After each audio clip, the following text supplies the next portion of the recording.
Bone smashing is amazing. It's where you're gonna punch yourself in the face. This is an OG bone smash. I used to look like this before I went to work every day, and people would always ask me, like, what the fuck is wrong with you? So I'm getting a surgery called double jaw surgery. They basically cut up here and then move everything forward, and they cut down here and move this forward. And then implants are installed all over your face, here, under my eyes, to get more support, jaw implants, cheekbone implants, chin implants. So that was fitness phenom Clavicular. He has been going viral over the past few months because of his insane transformation. He himself attributes that transformation to something called looksmaxxing. Looksmaxxing is basically an online trend that focuses on maximizing one's physical appearance. These people want to be aesthetic by any means possible. It doesn't matter what they do, it doesn't matter how they achieve it, they just want to look good. And these people really believe that aesthetics are the make or break in this world. So if you're not aesthetic, you are basically worthless. Softmaxing, for example, includes easy things that everybody has access to, like skincare, dieting, exercising, or even that gua sha thing that people try to use for their facial structure, which actually does nothing at all. And then hardmaxing is the complete opposite, which is mostly invasive surgery and other very, very invasive and sometimes even dangerous methods of increasing your physical appearance. This also nicely ties into a community called the Black Pill, which is a community of people that have the belief that looks are everything. You are defined by how you look, and your sole purpose in life should be to achieve an aesthetic physique and an aesthetic appearance. This is obviously very problematic because Clavicular himself is 19, and many people, even young people that are barely old enough to drive a car, barely old enough to drink alcohol, will follow him and learn from him how to view life as a whole. They will go to him for inspiration, for fitness advice, and they will ask him on how to improve their own physical appearance. But the problem is, he's taking steroids. He openly says himself that he takes tren. Right now I'm on 200 milligrams per week of trenbolone and anthate. He also says that he takes meth. Wait, is it true you do meth? Somebody told me you do meth too. I do meth, yes. So I do meth to, you know, basically suppress my appetite and try to get leaner. He does peptides. He can be seen injecting peptides on a minor on stream to help her. So guys, if you're a normie here, this is a fat dissolver. Did you make sure to mix a little bit of meth in the Aqualix? What are we doing? Is this the type of person that we want in the spotlight? How can we glorify a 19-year-old who's openly taking drugs and recommending drugs to young people and make him a role model within the fitness community? By collaborating with him, by giving him a platform, you are still giving him the chance to explain his ideals and potentially influence thousands, millions of young people all around the world. People who focus so much on their physical appearance that they completely forget to build a character. And if they can't get into a relationship, or if they can't be successful in life, then it has to be because they're ugly. That is such a skewed world perspective. He should not be teaching anyone anything. And I can promise you, he will never be happy with how he looks. He will never be satisfied, and that is because those people don't know when to be satisfied. They will always find something else to improve. Why are we giving him a platform? I have always had the mentality that if something is going to get you to your goals quicker, then why not go for it, right?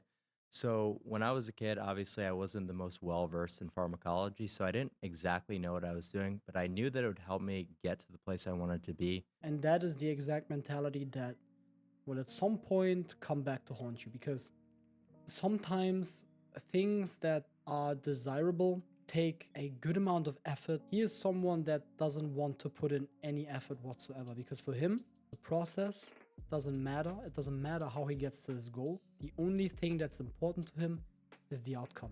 This all or nothing mentality will lead to inevitably making very unhealthy decisions just to reach the goal a little bit quicker. I thought, why would I work out as a natural, take years to make the progress that I can make in months? It didn't make sense to me at all. Well, because of delayed gratification. Bodybuilding is not something that is instant. You can't just snap your fingers and all of a sudden look like Ronnie Coleman. You have to put in work. You have to put in the time. You need to show up every day. That is the beauty of bodybuilding. You are just completely skipping the process. He started taking roids at 14. This is ridiculous. It sets an unhealthy standard and an unhealthy precedent. If you start being an example of someone who took steroids in their early teens and young teens see what you look like and maybe aspire to look like you, then they're going to be inclined to mimic your behavior.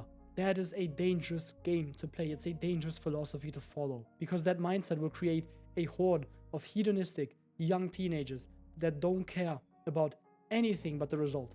How is that desirable? First impressions are all that matter. Where, you know, when you tell people that you're on steroids after they see your physique and it's already, you know, conceived in their head that it's impressive, it's not really going to change their perception. I completely disagree. If someone perceives what you have done as a great effort or a great achievement, and then you proceed to tell them, oh yeah, I took this completely unnecessary shortcut just to get to my result earlier, they will lose respect for you. People who are actually successful will always value the effort that you put in. If you tell me that your physique is impressive after you've told them that you are on performance enhancing drugs, then I think you are honestly lying to yourself. Your physique is achievable naturally 100%. The fame that you got, the money that you're getting, it won't matter in 10 years when your body is shutting down.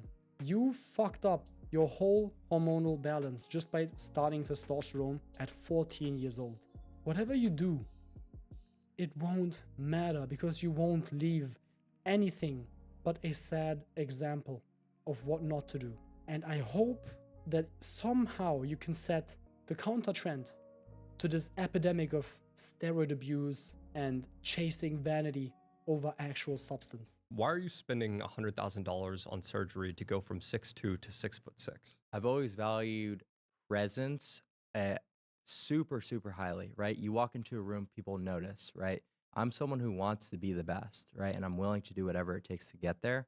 So that's why, you know, I'm seriously considering that limb lengthening surgery.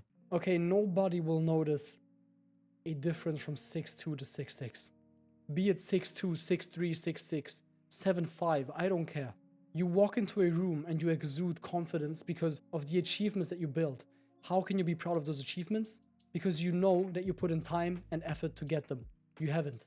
The only confidence you get is from the results, from the first impression that people see of you. As soon as that first impression is gone, you have no basis to stand on. Nothing screams more insecurity than someone who gets limb lengthening surgery just to be 4 inches taller. So do you care about looks when it comes to dating, or maybe even your close relationships? And do you think it's the most important thing in your personal life? Well, I care about my looks, and I think that my looks are very important to me. But in terms of just being happy with, you know, my romantic life, you know, I think that personality is a huge thing. So I think that those are two completely separate issues. It could be a little bit contradictory, but the thing is, I'm playing a game and trying to get a result. I know that looks are going to help me maintain my relationship more, you know, help whatever long-term partner I'm with, you know, see a lot more value in me, actually be able to love me to a higher degree. And this is exactly what I was saying before.